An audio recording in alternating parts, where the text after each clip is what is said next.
구약성경 욥기 마지막 부분에서 욥이 이런 고백을 하게 됩니다. 주께서는 못하실 일이 없사오며 무슨 계획이든지 못 이루실 것이 없는 줄 아오니 무지한 말로 이치를 가리는 자가 누구니까? 나는 깨닫지도 못한 일을 말하였고 스스로 알 수도 없고 헤아리기도 어려운 일을 말하였나이다. 혹시 아멘이십니까?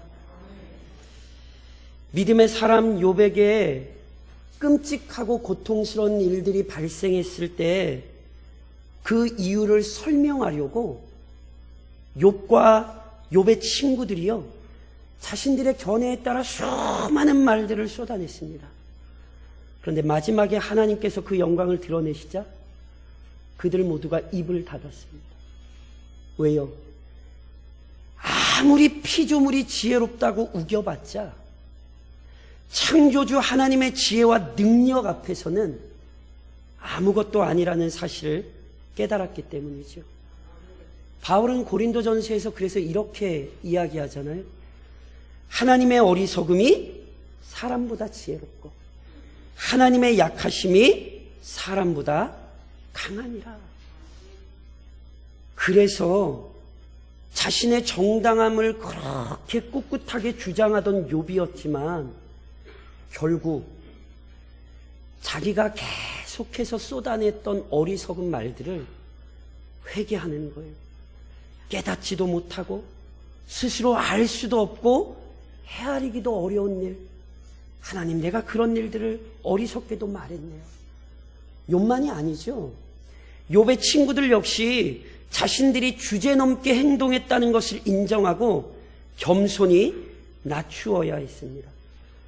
그 위대하신 분의 성품과 그분이 행하시는 놀라운 일들을 온전히 파악할 수 없는 존재임에도 불구하고 마치 모든 것을 아는 것처럼 행동하고 말했던 것들을 회개해야 했습니다. 그리고 이들처럼 하나님 앞에서 자신을 낮추는 자세가 오늘 우리에게도 필요합니다. 혹시 이번 한 주 하나님의 행하심을 원망하지 않으셨습니까?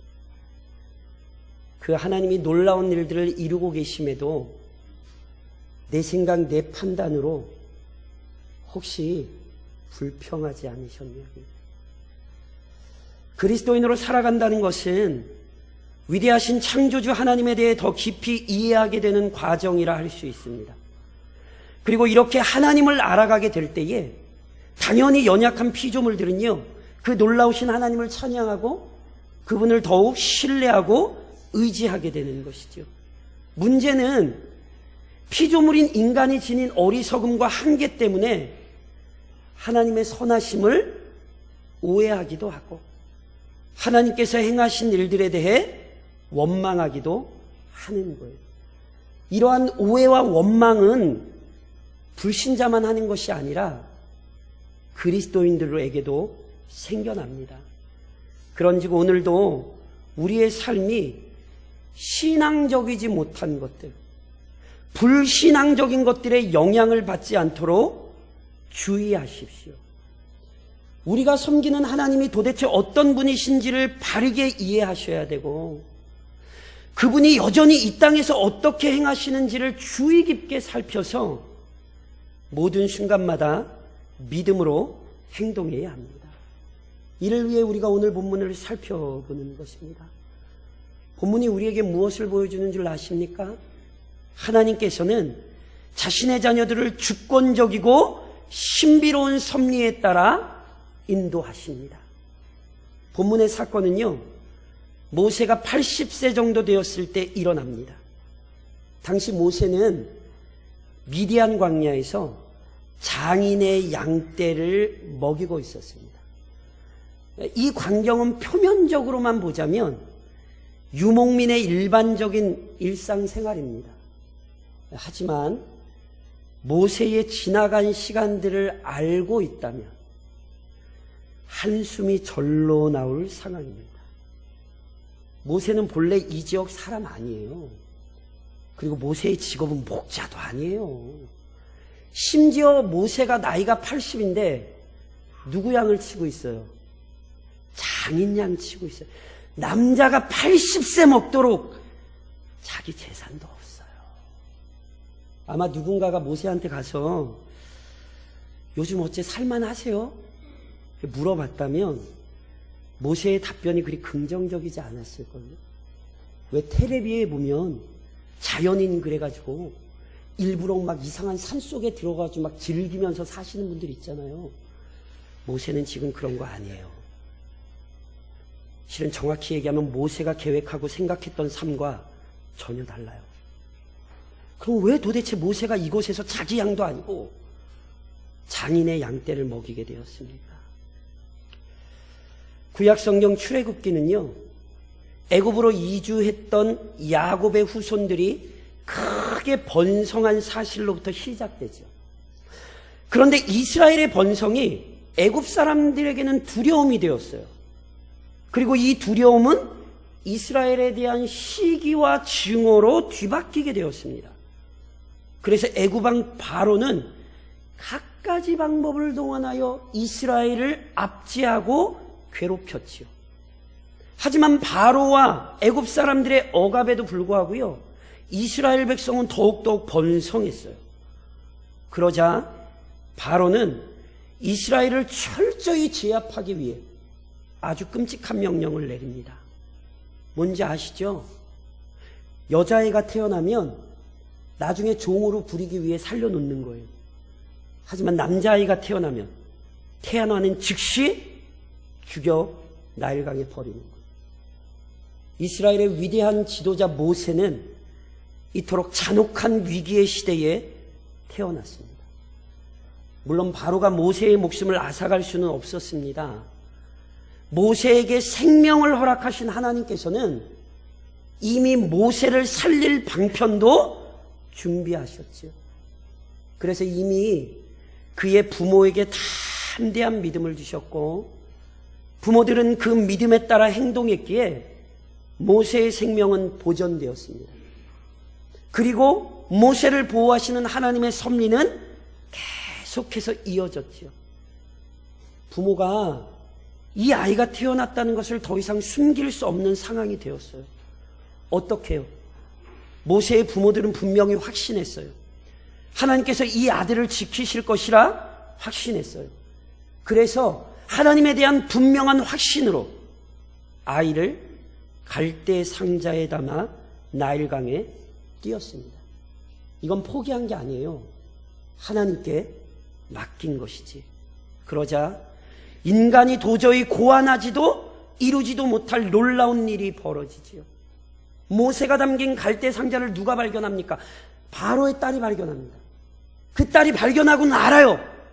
이 아이가 히브리 아이라는 것. 그 얘기는 다시 얘기하면 이 아이는 아버지가 죽이려던 아이예요. 그런데 놀랍게 그 딸의 마음에 그 아기를 품기로 작정을 해요. 그래서 실제로 그 아이를 길러요. 이게 얼마나 놀라운 일인지 보셔야 돼요. 모세를 죽이려 했던 사람의 집에서 모세가 가장 안전하게 보호받으며 자라요. 게다가 그 모세를 하나님께 맡겼던 그 어미의 젖을 먹으며 그 어미로부터 하나님의 말씀을 들으며 자라게 되는 거예요. 참 놀라운 하나님의 섭리죠. 그리고 그 놀라운 하나님의 섭리가 모세 안에 믿음을 만들어냈거든요. 원래 처음부터 모세는요, 애국 궁정에 머물 사람이 아니에요. 모세는 자기 어머니의 젖을 먹으며 그 말씀을 들으며 알았어요. 나는 애국 사람이 아니라 나는 이스라엘 사람이다. 그렇게 나는 이스라엘을 위하여 헌신해야 된다. 알았어요. 그래서 그가 장성하여 때가 되자 그는 자신의 백성을 위하여 행동합니다. 그래서 출애굽기 2장에 보면 이런 사건이 있어요. 모세가 장성한 후에 한 번은 자기 형제들에게 나아가서 그들이 고되게 노동하는 것을 보던 어떤 애굽 사람이 한 히브리 사람 곧 자기 형제를 치는 것을 본지라 좌우를 살펴 사람이 없음을 보고 그 애굽 사람을 쳐 죽여 모래 속에 감추니라. 모세는 자기 민족이 고통받는 것을 볼 수 없었어요. 그래서 어느 날 자기 민족을 도와주려다가 실수로 애굽 사람을 죽이고 말았습니다. 이때 모세는 아무도 본 사람이 없으니까 문제없이 그냥 지나갈 것으로 여겼거든요. 하지만 모세의 살인은 숨겨지지 못했어요. 다음날 동포들 속에 가서 또 동포들과 사이좋게 지내고 싶었는데 동포들 사이에 싸움이 났어요. 그걸 모세가 좀 말리고 싶었어요. 왜 싸우냐고, 이러지 말라고. 그랬더니 자기 동포가 이러는 거예요. 야, 너 어제는 애굽 사람 죽이더니 이제는 나 죽이려고? 모세의 살인 숨겨질 수 없었어요. 오히려 동포의 입을 통해 만천하에 공개가 됐고, 그 사실을 안 바로는 당연히 모세를 죽이려 했습니다. 그래서 목숨을 얻기 위하여 모세는 미디안 광야로 도망쳤습니다. 한때는 큰 꿈을 품고 있었으나 그 꿈은 완전히 무너지고 목숨 하나 부지하려고 도망쳤던 거예요. 그러다 미디안은 광야에서 이드로의 집에 오게 되었고 그의 딸과 결혼하여 가정을 이루어 살게 되었죠. 그렇게 몇 년이 지납니까? 40년이 지납니다. 물론 바로의 칼에서 벗어난 것은 다행입니다. 하지만 모세가 계획했던 삶은 아니에요. 그는 원래 이런 삶을 꿈꾸고 있지 않았어요. 그런데 중요한 건 무엇이냐면 이 모든 삶의 여정이 우연히 발생한 것이 아니라는 것입니다. 모세의 탄생과 성장 과정, 우발적으로 사람을 죽이고 미디안으로 도주한 일 등은요, 철저히 하나님의 신비로운 손길 안에서 실은 이루어져 온 것이에요. 어떻게 하냐고요? 본문이 우리에게 그걸 알려줘요. 오늘 본문의 사건은 모세의 인생이 아무렇게나 진행되어 온 것이 아니라는 사실을 입증해 주는 거거든요. 모세는 다른 날과 다름없이 장인의 양떼를 먹이다가 호렙산까지 와요. 실은 모세에게는 다른 어떤 날과 다를 바 없는 날이었어요. 그런데 그날 하나님께서 그 광야에서 모세를 부르십니다. 더 구체적으로 말해 하나님께서 모세를 그 시간 그곳으로 인도하셨습니다. 모세 편에서 보자면 전혀 예상하지 못했던 일들의 연속이었겠지만 하나님 편에서 보자면 한치의 오차도 없이 이 순간을 위하여 일하여 오셨습니다. 모세가 광야에서 하나님을 만나게 되는 것은 우연히 이루어진 것이 아니라 신비로운 섭리의 결과였습니다. 우리의 인생은 우연이 아닙니다. 여전히 우리의 인생에는 하나님의 신비로운 섭리가 숨겨져 있죠. 게다가 하나님께서는 고통 중에 있는 자신의 자녀들을 떠나지 않으시고 돌보십니다. 호렙산에 이른 모세는 기이한 광경을 보게 됩니다. 원래 광야는 메마르고 뜨거운 곳이기에 때로는 이렇게 자연적인 발화가 발생합니다. 지지난주인가요? 연천 DMZ에도 산불이 크게 나가지고 일주일 넘게 타가지고 난리가 났었잖아요. 그런데요, 광야는 DMZ랑은 달라요. 탈 게 없어요. 그래서 불이 붙었다가도요, 자연스럽게 불이 사그라들어요.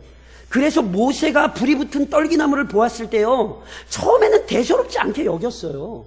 그런데 신기하게도 불이 꺼질 줄 모르고 계속 타오르는 거예요. 그리고 오늘 본문에 보면 뭐라고 표현하냐면 내가 돌이켜 가서 이 큰 광경을 보리라. 그러니까 모세가 원래는 보고 그냥 지나갔어요. 근데 지나가는데 계속 타고 있는 거예요. 쟤 왜 안 꺼져? 쟤 안 꺼져? 뭐야? 이러고 다시 보려고 오는 거라니까요. 하나님께서요, 이곳으로 모세를 인도하는 거라니까요. 모세는 눈치채지 못했지만 하나님께서는 이때를 기다리시고 이곳까지 모세를 이끌어 오셨어요. 이 모든 일을 계획하셨고 진행하신 분은 하나님이세요. 그리고 이제 은밀하게 감추어진 섭리를 모세에게 드러내시는 거죠. 그런데 이때 주목해야 될 게 불이 붙은 떨기나무예요. 하나님께서 모세를 처음 만나시는 거 아니에요. 근데 그때 불이 붙은 떨기나무로 찾아오는 거거든요. 그럼 도대체 이게 무슨 의미가 있을까요? 떨기나무는 광야에서 흔히 볼 수 있는 아카시아 종류의 가시나무입니다. 쉽게 생각하시면요, 이래요. 백향목처럼 뭔가 쓸모있는 나무도 아니고 멋진 나무도 아니고요. 아무짝에도 쓸모없고 볼품없는 나무예요. 떨기나무가 뭔지 아세요? 연약하고 부족하며 방치된 인생을 나타내요. 모세의 인생이 그렇잖아요. 멋져요? 하나도 안 멋져요. 사람 죽이고 도망쳐서 40년간을 숨어 지내요. 그 인생은요, 방치된 인생처럼 보여요. 조금 더 구체적으로 넓게 설명하면 당시에 애굽 땅에서 노예로 살고 있던 그 이스라엘, 그게 바로 떨기나무예요. 그렇다면 이 떨기나무에 붙어있는 불이 무슨 의미일까요? 불이 어떤 의미인가에 대해서는 제가 보니까 두 가지 견해가 중요하다 여겨집니다.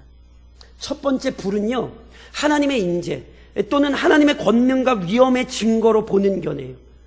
본문에 보면 하나님을 만난 곳을 하나님의 산 호렙 이렇게 표현하잖아요. 하나님의 산 호렙이래. 왜 하나님의 산이에요? 실은요, 이후에 하나님께서 이스라엘 백성을 애굽에서 이끌어내시고 이곳으로 데리고 오시죠. 호렙이 어딘지 아세요? 신의 산이에요. 신의 산. 그때 하나님께서 신의 산에 임하셨을 때 출애굽기 19장에 보면 이런 표현이 있어요. 신의 산에 연기가 자욱하니 여호와께서 불 가운데에서 거기 강림하십니다. 하나님께서 어떻게 나타나세요? 불 가운데에.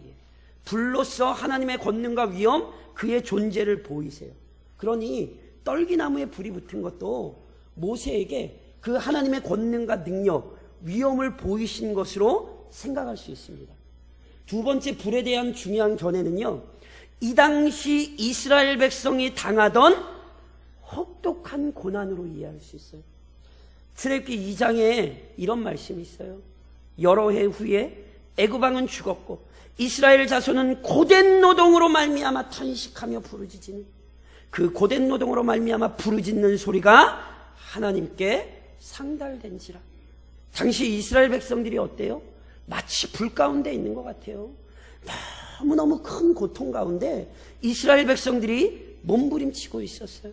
실은 제가 보기엔 이 두 가지 견해가 다 타당해요.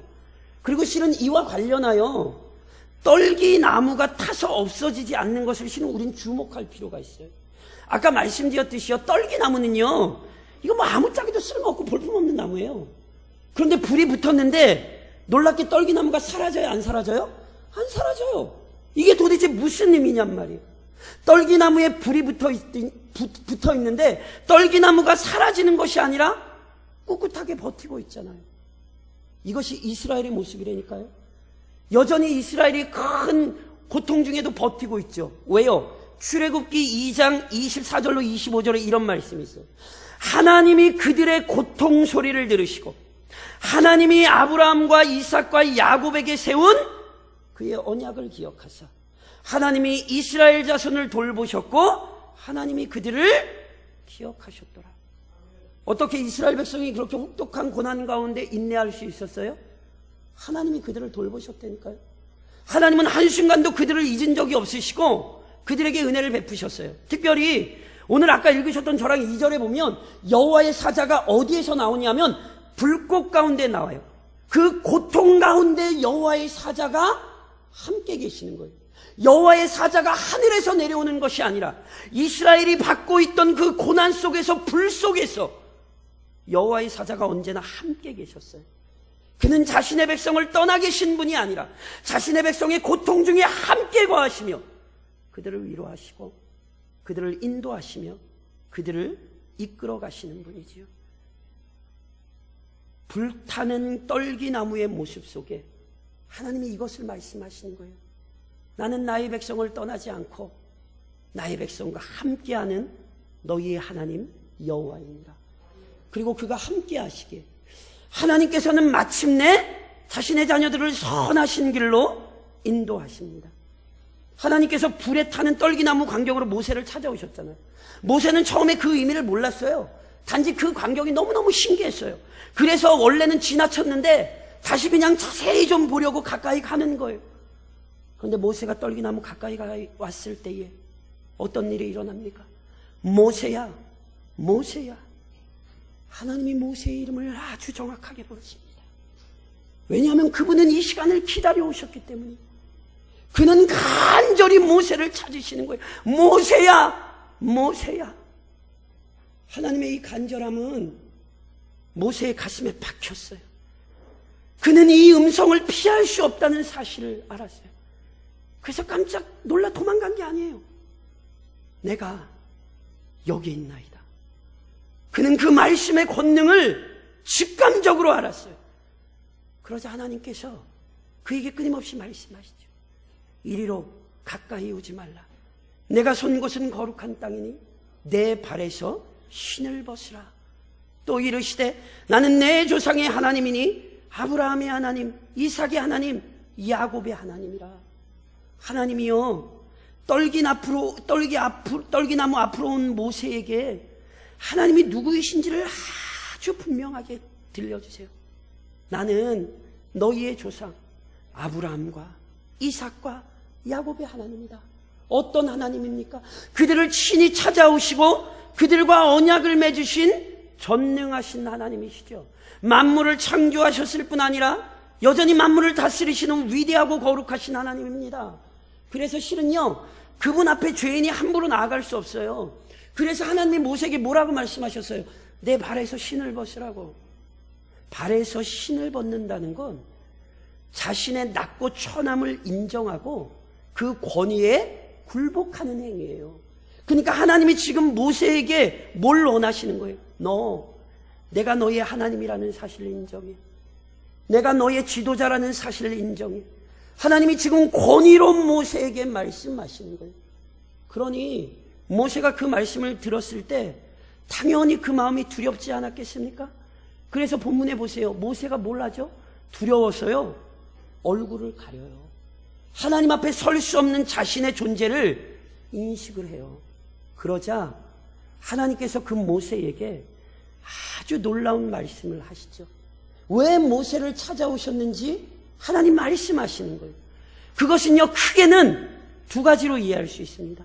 우선 하나님께서 모세를 찾으신 이유는요, 이스라엘 백성과 관련이 있어요. 오늘 저랑 읽지는 않으셨지만 출애굽기 3장 7절로 8절에 보면 여호와께서 이르시되 내가 애굽에 있는 내 백성의 고통을 분명히 보고 그들이 그들의 감독자로 말미암아 부르짖음을 듣고 그 근심을 알고 내가 내려가서 그들을 애굽인의 손에서 건져내고 그들을 그 땅에서 인도하여 아름답고 광대한 땅, 젖과 꿀이 흐르는 땅, 곧 가나안 족속, 헷 족속, 아모리 족속, 브리스 족속, 히위 족속, 여부스 족속의 지방에 데려가려 하노라. 하나님이 어떤 분이세요? 이미 아브라함과 언약을 맺으신 하나님이에요. 그 아브라함에게 하늘의 별 같고 바다의 모래와 같은 자손뿐만이 아니라 그들이 살아갈 가나안 땅을 주기로 약속하셨어요. 하나님은 이 약속을 포기할 수 없으세요. 하나님은 이 약속을 바꿀 수 없으세요. 그래서 지금은 이스라엘이 계속하여 애굽 땅의 압제를 받고 있었으나 하나님은 이제 그들을 끄집어내시는 거예요. 이제 때가 되었으니 애굽 땅에서 당하는 처절한 고통과 슬픔에서 건져내시고 하나님이 약속하신 그 땅으로 인도하실 거라는 거예요. 하나님이 이스라엘을 향한 선하신 계획을 말씀하시죠. 동시에 하나님께서 자신을 나타내신 이유는요, 모세와 관련이 있어요. 하나님께서는 계속해서 9절로 10절에 모세에게 이렇게 말씀하세요. 이제 가라. 이스라엘 자손의 부르짖음이 내게 달하고 애굽 사람이 그들을 괴롭히는 학대도 내가 보았으니 이제 내가 너를 바로에게 보내요. 너에게 내 백성 이스라엘 자손을 애굽에서 인도하여 내게 하리라. 하나님께서는요, 이스라엘을 애굽 땅에서 이끌어낼 계획을 이미 세우셨죠. 그런데 그렇게 이스라엘을 애굽 땅에서 이끌어내시기 위해 바로 앞에 서서 이스라엘의 출애굽을 당당히 요구하고 동시에 자유를 얻은 이스라엘을 이끌고 가나안 땅으로 향할 지도자도 예비하셨어요. 그 지도자가 바로 누구예요? 모세죠. 모세는 몰랐어요. 그런데 이제 하나님이 그 뜻을 밝히시는 거예요. 왜 모세가 지금까지 80년을 그렇게 살아왔어요? 하나님이 훈련시키신 거예요. 비록 모세는 알지 못했지만 모세는 하나님의 연단을 받은 것이고 이제 하나님의 때가 되었을 때 하나님은 그 사실을 알리시고 모세를 통하여 그 모든 일을 시작하시겠다 말씀하시는 거예요. 모세를 향한 선하신 계획을 깨닫게 하시고 그 선하신 계획에 이제 동참하라 모세에게 명령하시는 거죠. 이처럼 놀랍게도 하나님께서는 광야에서 모세를 만나시되 하나님의 선하시고 위대한 계획을 알려주십니다. 이것이 바로 하나님께서 여전히 이 땅 가운데 행하시는 일입니다. 그런즉 사랑하는 성도 여러분, 지금 나의 삶이 연단받고 있다는 사실을 명심하십시오. 하나님께서는 80세가 되었을 때 모세를 부르십니다. 이 시간이 되기까지 어떤 의미에서 보자면요, 모세는요 극과 극의 상황을 경험을 해요. 40세 때까지는 애굽의 궁정에서 가장 호화로운 삶을 살아봤어요. 이후 40년은 미디안 광야에서 참 힘겨운 삶을 살았어요. 그런데요, 이 두 가지가 다 필요했어요. 이 두 과정을 경험한 후에야 하나님은 80세 때 모세를 지도자로 부르신 거죠. 그렇다면 모든 준비가 끝나고 모든 연단이 80년이니까 끝난 것입니까? 그렇게 생각하고 싶으실지 모르지만 그렇게 생각하시면 안 돼요. 모세를 부르셨다는 건 연단이 끝났다는 얘기가 아니에요. 그 사명을 감당할 시기가 되었다는 것이지, 그래서 내가 더 이상은 너를 연단 안 한다는 뜻은 아니에요. 그리고 실제로 모세는 더 연단 받았어야 됐어요. 예를 들까요? 모세가 하나님의 부르심을 받아 바로에게 가서 하나님의 명령을 전해요. 그러자 바로가 순순히 하나님의 명령대로 행했습니까? 아니요. 야, 하나님이 누군데? 니네 왜 이상한 소리야? 오히려 바로는요, 모세를 적대하고 이스라엘 백성을 더 괴롭게 했어요.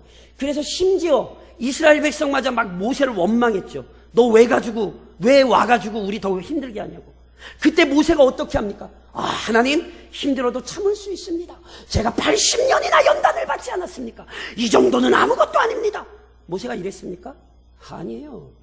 출애굽기 5장에 어떻게 기록됩니까? 모세가 여호와께 돌아와서 아뢰되, 주여, 어찌하여 이 백성이 학대를 당하게 하셨나이까? 어찌하여 나를 보내셨나이까? 내가 바로에게 들어가서 주의 이름으로 말한 후로부터 그가 이 백성을 더 학대하며 주께서도 주의 백성을 구원하지 아니하시나이다. 아직도 모세 안에는 큰 싸움이 있어요. 내가 도대체 이 일을 해야 되나? 내가 이러고 이 삶을 살아야 되나? 이것만이 아니에요. 성경에 보면 일명 무리바물이라 불리는 사건이 있죠. 이스라엘 백성이 얼마나 말 많은 사람들입니까? 순식간에 그냥 돌변해가지고 하나님 원망하는 사람들이잖아요. 무리바에서도 그런 일이 있었어요. 그래서 막 모세를 죽이려고 달려들었죠. 모세도 사람입니다.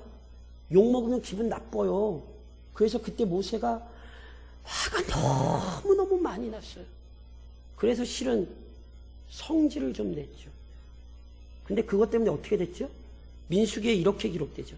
여호와께서 모세와 아론에게 이르시되, 너희가 나를 믿지 아니한 고로 이스라엘 자손의 목전에서 내 거룩함을 나타내지 아니한 고로 너희는 이 회중을 내가 그들에게 준 땅으로 인도하여 드리지 못하리라. 아시는 아주 유명한 사건이잖아요. 모세가 가나안 땅 못 들어갔잖아요. 왜요? 한마디로 그냥 편하게 얘기하면 승질내서. 승질내시는 분들 조심하셔야 됩니다. 그런데 모세가 우리에게 뭘 가르쳐줘요? 어느 누구도 자기의 마음을 그렇게 다스리는 게 쉽지 않아요. 80년 연단받고 났더니 모세가 아주 완벽한 사람이 됐습니까? 아닙니다. 80년만 연단의 시간이 아니에요. 나머지 40년, 즉 정확히 얘기하면 120년의 모든 인생이 모세에게는 연단의 시간이었어요. 그래서 시편 90편에서 모세가 이런 고백을 해요. 우리를 괴롭게 하신 날수대로와 우리가 화를 당한 연수대로 우리를 기쁘게 하소서. 하나님이 뭐 하셨대요? 우리를 괴롭게 하신 날수대로와. 하나님이 우리를 괴롭히신다는 뜻이에요? 그렇게 하나님이 나쁘신 분이란 뜻이 아니에요. 하나님이 우리를 괴롭힌다는 거 연단하는 거예요. 우리의 화를 당한 연수, 우리의 어리석음으로 하나님이 우리를 징계하신 날, 그것 때문에 우리에게 어떤 일이 있어요? 우리를 기쁘게 하소서. 하나님께서 죄송합니다. 오늘 우리를 들들 볶으셔서 뭐 하시는 거예요? 진짜 하나님의 사람답게 지금도 만들어가고 계신다는 거예요. 그래서 우리가 결국 기쁨을 얻게 된다는 거예요. 이것을 히브리서 기자는 이렇게 표현했죠. 무릇 징계가 당시에는 즐거워 보이지 않고 슬퍼 보이나 그로 말미암아 연단받은 자들은 의와 평강의 열매를 맺느니라. 그러니 어찌 하나님이 우리를 오늘도 그냥 내버려 두시겠습니까? 정확히 설명하면 하나님께서는 천국에 이르기까지 우리를 연단하십니다. 이 모든 과정이 하나님의 자녀답게 천국 백성답게 만드시는 과정이에요. 그래서 바울은 이런 고백을 하잖아요. 형제들아, 나는 아직 내가 잡은 줄로 여기지 아니하고 오직 한 일, 즉 뒤에 있는 것은 잊어버리고 앞에 있는 것을 잡으려고 표대를 향하여 그리스도 예수 안에서 하나님이 위에서 부르신 부름의 상을 위하여 달려가노라. 연단이 끝났대요? 안 끝났대요? 안 끝났대요. 부름의 상이 안 끝나요. 사명이 안 끝나요. 언제까지? 죽을 때까지. 혹시 이런 생각하세요? 내가 지금 광야에 있는 것 같다고. 내가 지금 모세처럼 다 무너지고 좌절되고 낭망하여 마치 광야에 있는 것 같다고. 맞아요. 그 생각 틀리지 않으세요. 맞아요. 오늘 우리의 이 인생이 여전히 광야고 하나님이 연단하시는 시간이에요. 아유, 아니, 목사님, 나는 그래도 나는 지금 기쁘고 좋은데. 고난만이 연단입니까? 평안과 기쁨도 우리에게 연단입니다. 바울이 고백했던 것처럼요, 풍부에 처할 줄도 아셔야 돼요. 왜요? 히스기야가 뭐 했습니까? 병 고치고 풍부에 처했다가 하나님 앞에 교만함으로 이스라엘 역사에 잊지 못할 아주 큰 치욕을 남기죠. 하나님은요, 고난으로도 연단하시지만 우리를 즐거움으로도 연단하세요. 그래서 지금 연단받고 계신 거예요. 목사님, 연단 얘기하지 마요. 나는 연단을 너무 많이 받았어요. 나는 이 연단이 너무너무 괴로워요.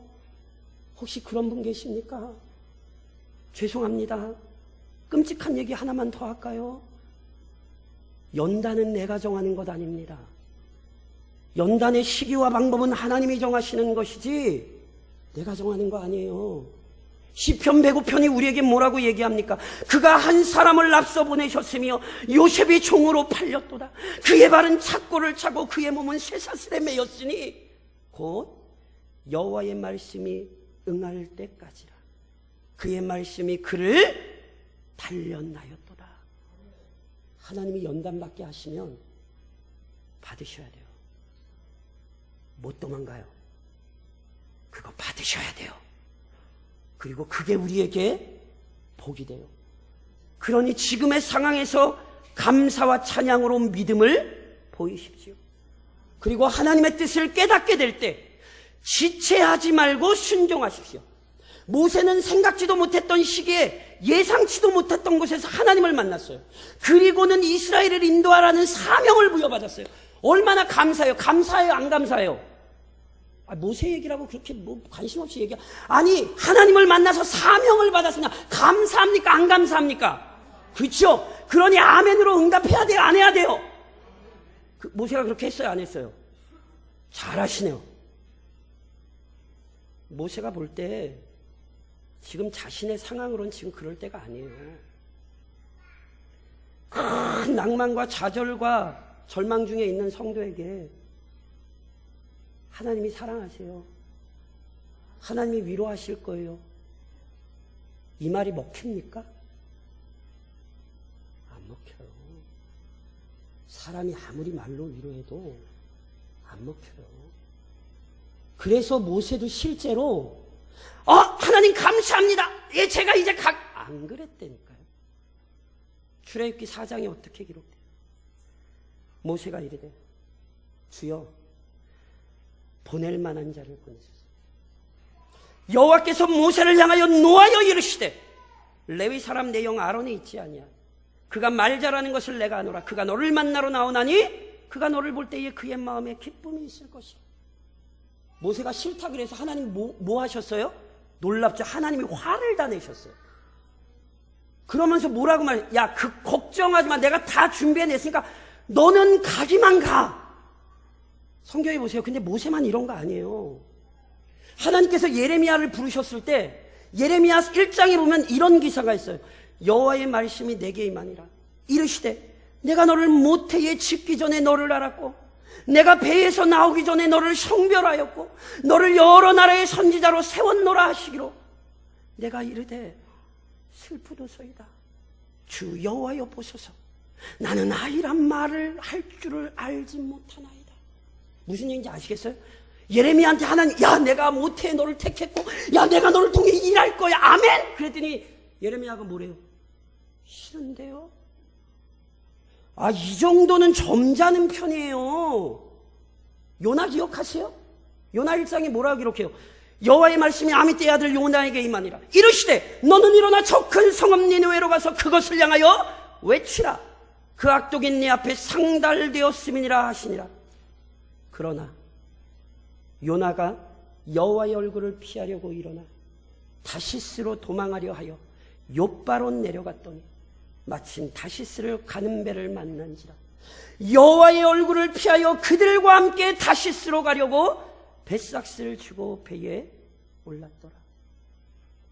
요나는 아주 대놓고 도망가요. 그냥 남의 얘기 같으세요?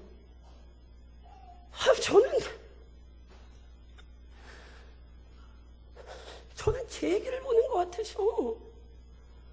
그래서 저는 너무 감사해요. 왜냐하면 성경이 우리에게 뭘 보여주냐면 선지자라고 해서 특별하지 않더라고요. 선지자라고 해서 하나님의 뜻을 알 때 하나님 감사합니다 그러고 가지 않더라고요. 바울이 로마서에서 뭐라고 얘기하죠? 그러므로 내가 한 법을 깨달았노니 곧 선을 행하기 원하는 나에게 악이 함께 있는 것이로다. 내 속사람은 하나님의 법을 즐거워하되 내 지체 속에서 한 다른 법이 내 마음의 법과 싸워 내 지체 속에 있는 죄의 법으로 나를 사로잡는 것을 보는도다. 우린 알아요. 내 안에 하나님의 뜻에 순종하고자 하는 마음과 그 뜻에서 벗어나려는 싸움이 있습니다. 언제나 순종 앞에서 많은 갈등과 고민을 해요. 종종 알면서도 대놓고 불순종을 선택하기도 해요. 하지만 그래도 기억하셔야 돼요. 결국 어떻게 하는 것이 지혜로운 것인지를 우리는 알아요.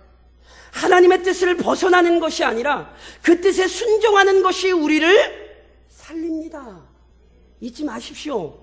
하나님과 싸워 이긴 사람 없습니다. 그러니 차원하여 기쁨으로 그 사명을 감당하고 신앙의 자리에서 순종하십시오. 그리고 잊지 마십시오.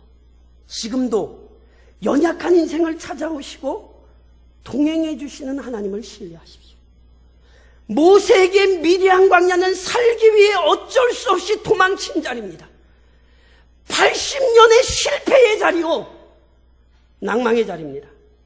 그 자리에는 정말 광야와 같이 소망의 풀 한 폭이 자라지 않았던 곳입니다. 그러나 그 광야에서 모세는 하나님을 만났습니다. 이것은 모세의 이야기만이 아닙니다.